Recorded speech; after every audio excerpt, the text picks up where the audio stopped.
오늘 우리가 함께 은혜 받으실 말씀은 히브리서 10장 26절에서 39절까지의 말씀입니다. 우리 함께 합독하시겠습니다. 우리가 진리를 아는 지식을 받은 후 짐짓 죄를 범한즉 다시 속죄하는 죄사가 없고 오직 무서운 마음으로 심판을 기다리는 것과 대적하는 자를 태울 맹렬한 분물만 있으리라. 모세의 법을 폐한 자도 두세 증인으로 말미암아 불쌍히 여김을 받지 못하고 죽었거든. 하물며 하나님의 아들을 짓밟고 자기를 거룩하게 한 언약의 피를 부정한 것으로 여기고 은혜의 성령을 욕되게 하는 자가 당연히 받을 형벌은 얼마나 더 무겁겠느냐. 너희는 생각하라.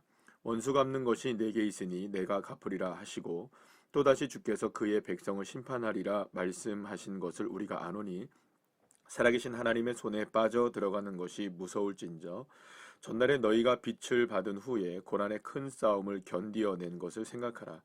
혹은 비방과 환난으로서 사람에게 구경거리가 되고 혹은 이런 형편에 있는 자들과 사귀는 자가 되었으니 너희가 갇힌 자를 동정하고 너희의 소유를 빼앗기는 것도 기쁘게 당한 것은 더 낫고 영구한 소유가 있는 줄 알미라. 그러므로 너희 담대함을 버리지 말라. 이것이 큰 상을 얻게 하느니라. 너희에게 인내가 필요함은 너희가 하나님의 뜻을 행한 후에 약속하신 이것을 받기 위함이라. 잠깐 후면 오실 이가 오시리니 지체하지 아니하시리라.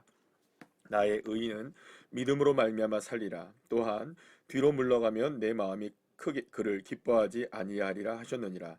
우리는 뒤로 물러가 멸망을 당할 자가 아니요 오직 영혼을 구원함에 이르는 믿음을 가진 자니라. 아멘. 할렐루야. 히브리서가 쓰여질 당시에 초대교회 성도들의 상황이 어떠한지에 대해서는 이미 계속해서 함께 말씀을 나누고 있습니다. 그들의 삶은 정말로 견딜 수 없는 힘겨운 상황에 놓여져 있었습니다.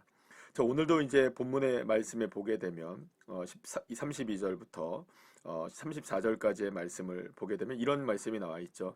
고난의 큰 싸움을 견디어냈다.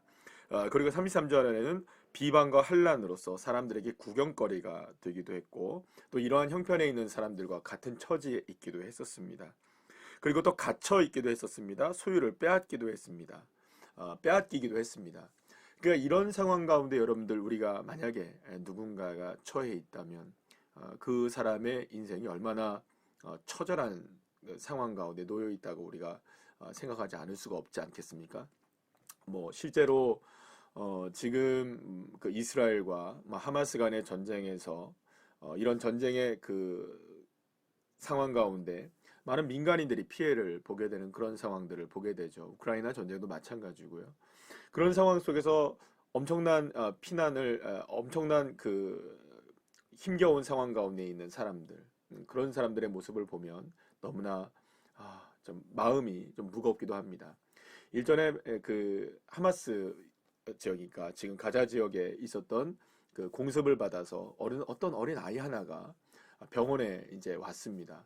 그런데 그 병원에 먼지를 다 뒤집어쓰고 폭격을 맞았는데 먼지를 뒤집어쓰고 있음에도 불구하고 이 아이는 계속해서 부들부들 떠는 모습이었습니다. 말도 제대로 하지 못합니다. 그리고 손에 자기의 상처 난 거를 자기의 형인지 누구인지 거기에 이렇게 보여주는 겁니다. 온몸을 사시나무 떨듯이 떱니다. 전쟁의 참상이죠. 그 장면을 보고 있노라니 마음이 너무 아팠습니다. 지금 초대교회 히브리서가 쓰여졌던 초대교회 당시의 상황은 그런 상황과 비슷했던 것이라고 생각하면 될 것 같습니다. 그러니까 우리가 눈으로 보지는 못했지만 지금 우리가 한 구절의 내용 가운데 이 모든 고난들이 다 담겨져 있을 수는 없겠죠. 그들이 당한 고난, 모든 소유를 다 뺏기고 사람들의 구경거리가 되는 비방과 환난을 당하는, 사랑하는 여러분, 이거는 사실 사람이 당할 수 없는 고난일 것입니다. 그런데 그들이 그렇게 고난을 당했던 이유가 무엇이냐? 그들에게 예수 그리스도를 믿는다는 이유 하나만으로, 하나님을 믿고 교회를 다닌다는 이유 하나만으로 이렇게 많은 사람들에게 비방거리가 되고 그렇게 많은 사람들에게 환난을 당하고 구경거리가 되고 소유를 빼앗기게 되는 그런 상황 가운데 있었던 것입니다. 그러면 여러분, 당연히 그런 상황 가운데 있는 사람들은 어떤 마음일까요? 여러분들 가운데 누군가에게 그런 일을 당해보신 적이 있다면 그 마음속에서 어떤 마음이 떠오르게 될까요? 그렇죠. 때로는 복수심이 마음에 들 때도 있을 것이고요. 이걸 어떻게 내가 갚아줄까? 내가 이렇게 부당하게 어려움을 당하는 이런 상황을 어떻게 갚을 수 있을까? 어떻게 내가 되갚아줄까? 이런 우리가 생각을 할 수도 있을 것입니다. 자, 그런데 그리고 그 고난에 관하여서 이해하지 못하는 그런 많은 일들이 있을 것입니다. 왜라는 질문을 할 수밖에 없죠. 왜 나는 이렇게? 왜 나는 이렇게?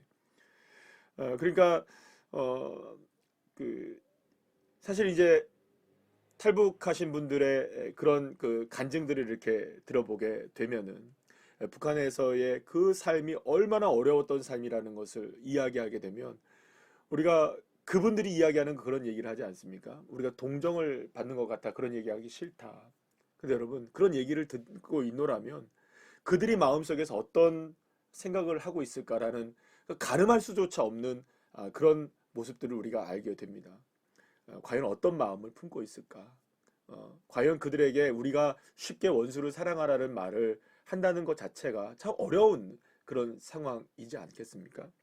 그런데 지금 초대교회 형편과 사정을 너무나 잘 알고 있었던 히브리서를 쓴 기자는 이 모든 상황 속에서도 한 가지를 분명하게 이야기합니다. 원수 갚는 것 하나님이 하신다는 겁니다. 그러니까 이 말은 원수를 하나님께서 갚아주겠다. 그러니까 너희들을 이렇게 힘들게 만든 로마나 아니면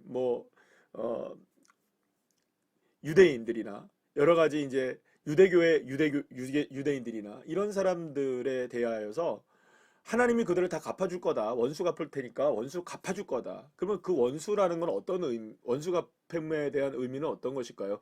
이 지금 히브리서를 읽게 된 초대교회 성도들은 아마도 그런 생각을 할 수 있지 않겠습니까? 아, 그러면 그들에게 우리가 당한 것만큼 그대로 갚아주는 거구나. 이렇게 생각할 수 있겠지만 여기서 말하는 건 원수 갚는 것은 하나님께 있다는 이 말은 하나님이 원수를 갚아주시겠다는 의미보다는 하나님이 모든 것을 주관하고 계신다는 의미입니다. 다시 말하면 그들이 그렇게 이 그리스도인들을 너무나 힘겹게 만들고 구경거리로 만들어버리고 비방하는 삶으로 모든 산업을 다 빼앗아가는 그런 상황 가운데 몰아넣는다 할지라도 그들에 대한 주권과 그들을 다스리는 주권은 하나님께 있다는 것을 믿고 하나님을 믿고 하나님을 믿고 이 말입니다.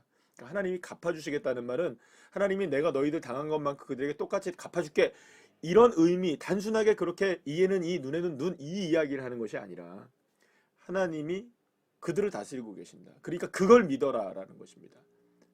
그리고 이 모든 일에 있어서 우리가 거기 안에서 주님을 믿지 못하는 이런 일들에 빠져들지 말라는 것입니다. 그래서 오늘 31절의 말씀에서 그런 말씀하죠. 살아계신 하나님의 손에 빠져들어가는 것이 무서울진저. 다시 말하면 이 말은 두 가지 의미가 있겠죠. 하나는 지금 그렇게 대적자들이 그렇게 힘들게 만드는 사람들이 지금 사실 누구의 손에 빠져들어가고 있는 걸까요? 하나님의 손에 빠져들어가고 있다는 겁니다. 그런데 마찬가지로 지금 고난을 당하고 있는 그리스도인들도 거기에 빠지면 안 된다는 것입니다. 그러면 그리스도인들은 어떤 자세를 가지고 있어야 되느냐? 어떤 마음을 가지고 있어야 되느냐? 그 모든 상황 속에서 우리에게 정말로 필요한 건 뭐냐? 아주 필요한 한 가지가 있다는 것입니다. 그거는 뭐냐면 우리에게 담대함 하나가 필요하다는 겁니다. 그리고 그 담대함이 뭡니까? 바로 우리에게 믿음이 필요하다는 것이죠. 담대한 믿음이 필요하다는 겁니다. 이 모든 것을 다 뛰어넘을 수 있는 담대한 믿음, 대담한 믿음이 필요하다는 겁니다. 그러면 대담한 믿음이란 뭘까요, 여러분? 그러니까 담대하게 주님 믿습니다. 주님 믿습니다. 내 주님 의지합니다. 이렇게 여러분들 생각하며 살아가는 것일까요? 아닙니다. 물론 그것도 다 포함되겠죠. 그러나 여기서 말하는 이 담대한 믿음이라는 것은 주님이 오늘 이 시간 나와 함께하고 계시고 이 모든 상황 속에서 주님의 주권적으로 모든 것을 다스리고 계신다는 만물의 주권자가 되시는 주 여호와 하나님이 나와 함께 하시고 계신다는 것. 그러니까 이 사실에 대해서 뒤로 물러나지 말라는 겁니다. 오늘 보면 여러분들 39절 말씀에 우리는 뒤로 물러가 멸망을 당할 자가 아니요 오직 영혼을 구원함에 이르는 믿음을 가진 자니라. 우리는 믿음을 가졌다는 겁니다. 그러니 우리가 영혼을 구원을 받은 믿음을 가진 자, 영혼을 구원을 받은 주님이 나와 함께 하시는 그 인생으로 우리가 지금 살고 있다는 사실에 대한 확증적인 믿음이 정말 필요하다는 겁니다. 그 담대함을 버리지 말라는 겁니다. 어떠한 상황 가운데 놓여 있다 할지라도 그 담대함을 버리지 말라. 그래서 이사야 41장 10절 여러분들이 너무나 잘 아시죠? 두려워 말라, 내가 너와 함께함이라. 놀라지 말라, 내가 너의 하나님이 될 것이다. 내가 너를 굳세게 할 것이고 참으로 너를 도와줄 것이고 참으로 나의 의로운 손으로 너를 붙들어 주겠다고 주님이 말씀하고 계시는, 주님이 우리를 그렇게 붙들고 함께하고 계신다는 사실에 대한 확증적인 담대한 믿음이 우리에게 필요하다는 것입니다. 그러니까 사실 지금 그러한 고난의 길을 걷고 있는 상황 속에서도 지금 홀로 걸어가는 길이 아니라는 것입니다. 누가 함께 걸어갑니까? 주님이 그렇게 붙들고 계시는 겁니다. 우리의 마음과 생각과 우리 모든 것들을 다 붙들고 함께 걸어가시는 것이죠. 주님이 오른손으로 우리를 도와주고 계시는 것이죠. 그러니까 이 믿음에 대한 확증이 필요한 겁니다. 이 믿음에 대해 뒤로 물러남이 있어서는 안 된다는 겁니다. 이 믿음을 버리지 말라는 겁니다. 담대함을 버리지 말라는 겁니다. 사랑하는 여러분, 그래서 믿음은 실제입니다. 그저 관념이 아닙니다. 그저 우리에게 그냥 생각이 아닙니다. 믿음은 우리의 결단이고 우리의 담대함이 필요한 일이고 우리가 정말로 보여줘야만 하는 일이고 믿음으로 우리가 확정되는 삶을 살아내야만 하는 것입니다. 사랑하는 여러분, 이번 한 주간의 삶 속에 어떤 삶이 우리에게 펼쳐질지, 그리고 또 오늘 하루의 삶 속에 우리의 어떤 일이 펼쳐질지 우리는 알지 못합니다. 그러나 중요한 것 한 가지가 있습니다. 어떠한 상황 가운데 우리가 처해 있다 할지라도 힘을 내십시오. 주님이 손 꼭 붙잡고 계십니다. 주님이 함께 걸어가고 계십니다. 이 사실에 대해서 확증적인 믿음으로 담대하게 주님을 믿고 뒤로 물러가지 마시고 우리가 버리지 말고 우리가 온전히 주님을 이렇게 믿는 믿음 안에 온전히 나아갈 때 하나님 결코 우리를 홀로 내버려 두지 않으시고 하나님을 믿는 그 담대한 믿음에 하나님도 담대하게 하나님 역사를 나타내시는 놀라운 하나님의 은혜를 베풀어 주실 줄 믿습니다. 이 믿음으로 오늘 하루도 승리하시는 주의 자녀들 되시기를 간절히 축복합니다. 기도하겠습니다. 하나님, 오늘도 우리에게 담대한 믿음을 주십시오. 우리가 온전히 주님을 의지하는 믿음을 더해 주십시오. 우리가 믿음을 고백하며 믿음을 확증짓고 믿음으로 하나님 앞에 담대하게 나갈 수 있는 삶이 되기를 원합니다. 하나님, 한 사람 한 사람 모두가 다 하나님을 온전히 신뢰하는 믿음 가운데 뒤로 물러나지 않게 하시고 어떠한 상황 속에서도 주님을 의지하여 승리하는 귀한 자녀들 되어서 하나님의 하나님 되심을 정말로 경험하게 되는 귀한 자녀들, 믿음의 하나님의 역사가 일어나는 것을 보게 되는 귀한 자녀들 되도록 축복해 주시옵소서. 예수님의 이름으로 기도합니다.